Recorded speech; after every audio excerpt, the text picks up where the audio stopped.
पुण्यामध्ये अजित पवार महाविकास आघाडीसोबत जाणार का हा या घडीचा अत्यंत महत्त्वाचा प्रश्न आहे। दोन्ही राष्ट्रवादी हातमिळवणी करून ठाकरेंच्या शिवसेनेलाही सोबत घेण्याची शक्यता आहे।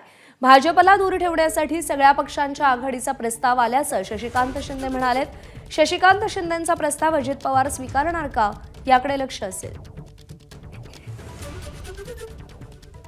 आणि थोड्या वेळापूर्वी शशिकांत शिंदेंनी एबीपी माझाला काय प्रतिक्रिया दिली आहे पाहूया।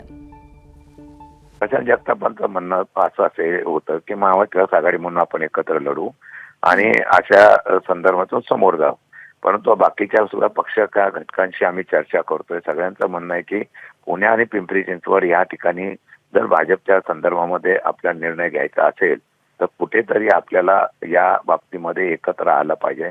म्हणून या सर्व गोष्टीची चर्चा करून आपण तो निर्णय काल प्रशांत जगताप अध्यक्ष होते त्यांना सांगितलं होतं की आपण संबंधित सगळे शिवसेना, काँग्रेस आणि त्याचबरोबर अजितदादा गटांच्या बरोबर अध्यक्षांची तुम्ही चर्चा करा। मी प्रत्यक्ष फोनवरून बोललेलो आहे आणि त्यांना सांगितलं तर तुम्ही चर्चा करून बघा काय याच्यातून एकत्रपणे व्यवस्थितपणे मार्ग आपल्याला सन्मानजनक अशा प्रकारचा तोडगा निघत असेल, सन्मानजनक अशा प्रकारची जर आपल्याला माहिती मिळत असेल, जागा मिळत असेल तर मार्ग काढा आणि त्यातून आपल्याला यांना का थांबवायचं यासाठी सगळे आपण एकत्र या अशा प्रकारची भूमिका आपण मांडलेली आहे। आता सत्तेच्या हव्यासापोटी ज्या पद्धतीने भाजप महाराष्ट्रामध्ये ज्या पद्धतीने पक्षपोढी आणि पक्षाच्या बाबतीमधल्या भूमिका घेत आहे त्यामध्ये त्यांना दूर ठेवण्यासाठी एकत्र आले पाहिजे असा मतप्रवाह आहे। एबीपी माझा, उघडा डोळे बघा नीट।